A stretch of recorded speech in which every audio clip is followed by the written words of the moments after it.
Sup?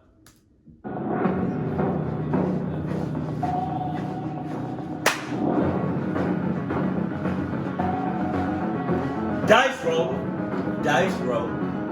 Sheesh.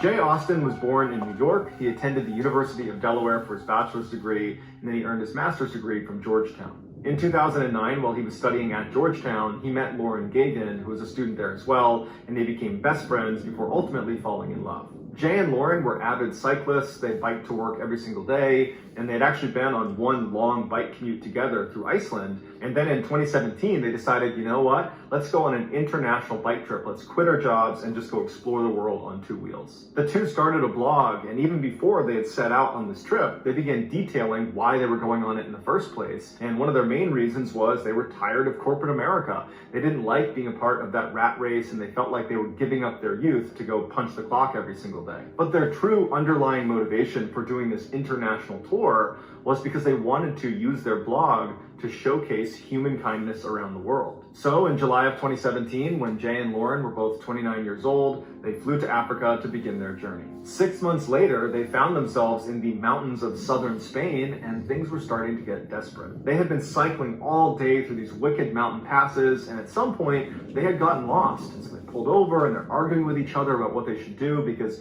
there's freezing rain coming down, all their gear is soaked, their socks are soaked, they're miserable. And so they finally decide, after bickering for a while, that they have to keep going on because they hadn't passed any buildings or any people before. And so the best chance is to just keep going in hopes you find civilization at some point. And so they start making their way back up this hill when all of a sudden Lauren's tire pops, but their hands were so numb from the freezing temperatures and the rain, they couldn't make repair.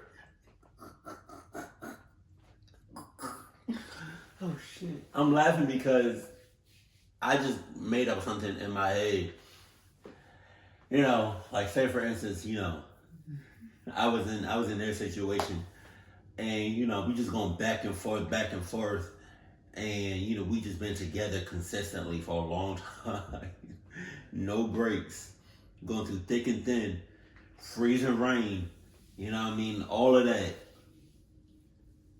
We're tired, we're exhausted, we're hungry for days. We're arguing. Arguing? Yeah. Just a whole lot going on.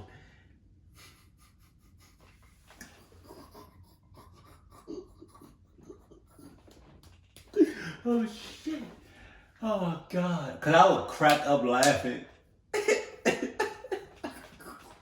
I'm sorry. I would say it, but I would just crack up laughing if I was in a movie theater or I seen like this particular, like this, if they made this into a real scene in a show or something.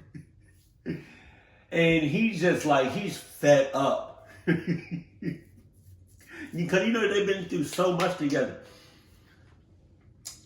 And he's just like at the breaking point. Like if something else happens, I would go crazy. And then her tire pops. And he just stops and he's like, "Ah! Jesus! Ah!"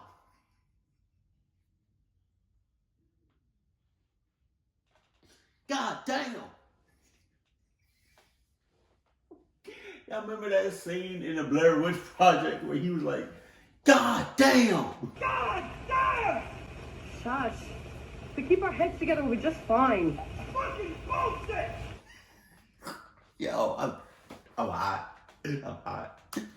And so they're sitting on the side of the road. They can't go anywhere. There's no people, there's no buildings, there's nothing around them. It's freezing, and the temperature is dropping rapidly as the sun sets, and now it's snowing on them, and they're looking at each other like, what are we going to do? Suddenly, seemingly out of nowhere, this white van comes screaming around the mountain pass, comes out of the snow, and it just emerges in front of them. The door flies open, and this guy they'd never met before, named Ricardo, tells them, get in, and I'm good.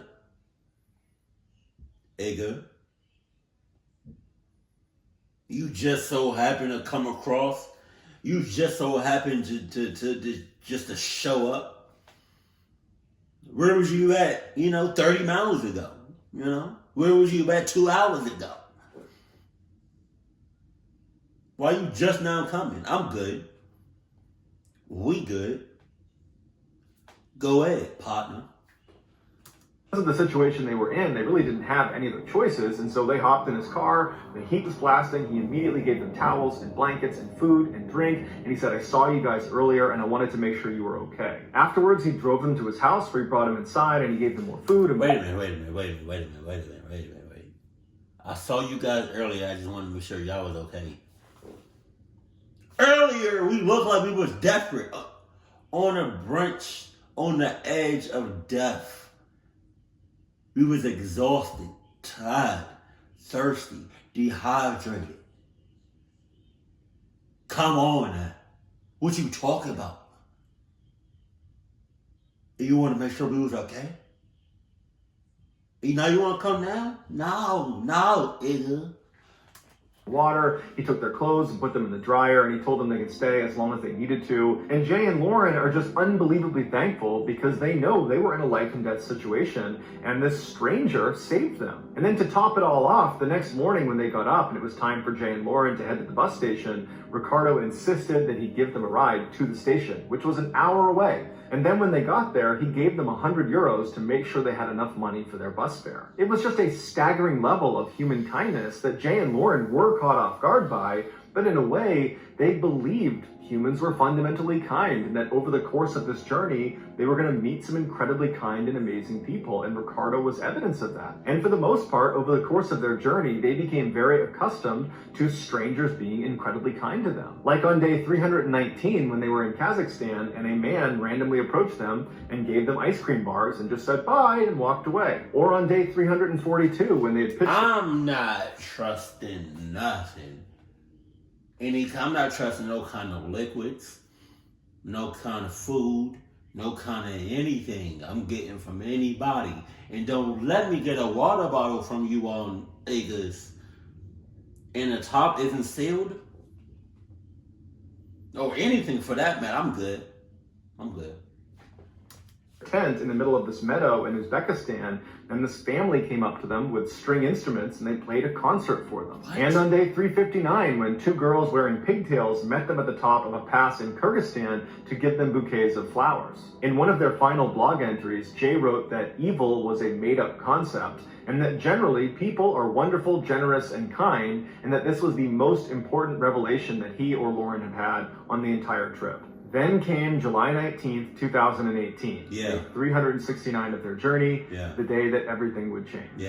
At the time, the couple was in southwestern Tajikistan. While generally speaking, Tajikistan is considered to be relatively safe, there are definitely pockets within that country that are very dangerous because of terrorism. And one of those areas is southwestern Tajikistan, where Jay and Lauren were, which is right on the border of Afghanistan. So while Jay and Lauren, along with 5 other foreign tourists they had met, biked in formation down this panoramic stretch of road, a carload full of 5 ISIS fighters spotted them. These 5 fighters had recently filmed themselves saying they were going to slaughter the disbelievers. And so unfortunately, Jay, Lauren, and the other 5 tourists were just in the wrong place at the wrong time. The fighters came down onto the road and they began gunning it straight for these 7 cyclists. And right as they're about to pass them, they turned and barreled right into all 7 of them, knocking a number of them off of their bikes. The car left and turned around and came back up the road and ran over the now wounded and helpless cyclists that are scattered all over the place. And then after that, they hopped out and they attacked them with knives. Out of the 7 cyclists that were attacked, 4 were killed, 2 of which included Jay and Lauren. As for the attackers, the Tajikistan forces tracked them down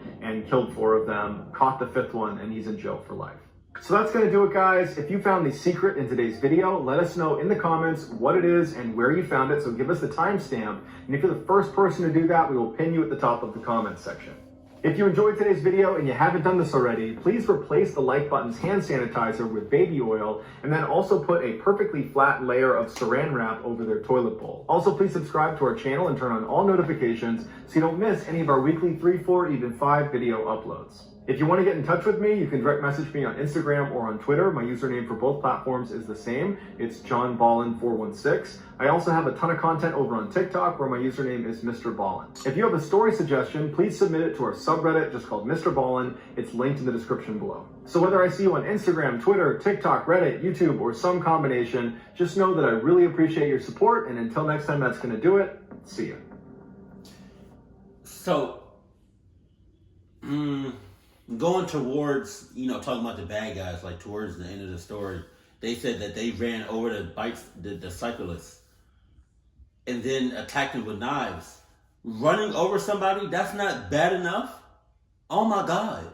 You got to do all of that? Jesus. And I should have known, rarely I feel like MrBallen's videos, like his stories that he does, end good. And I was like, a part of me was thinking like, come on, this gotta end bad, because it's like you're dealing with people, and for the most part, man, I want to say like, I don't really know like the exact percentage. And I'm only just giving y'all what I've experienced.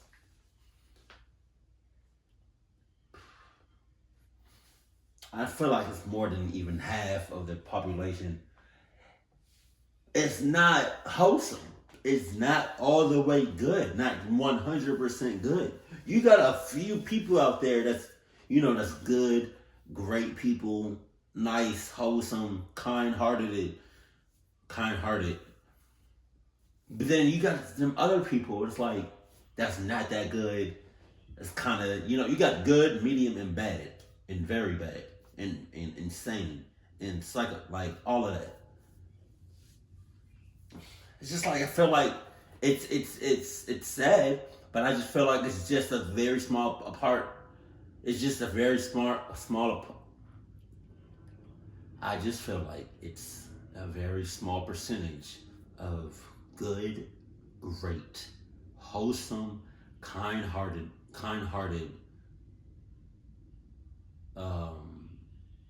charismatic people with all 5 of these, characteristics.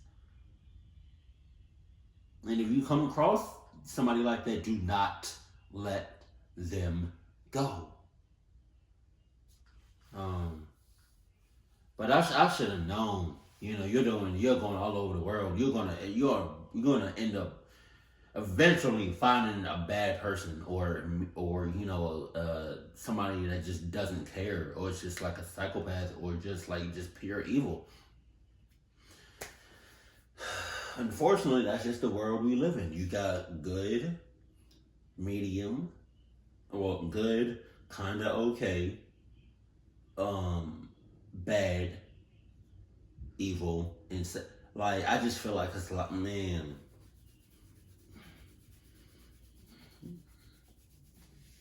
I could have just told you that this story was probably not going to end well. You're going across the world and meeting new people. Eventually, you're going to come across somebody that's bad. That's just reality.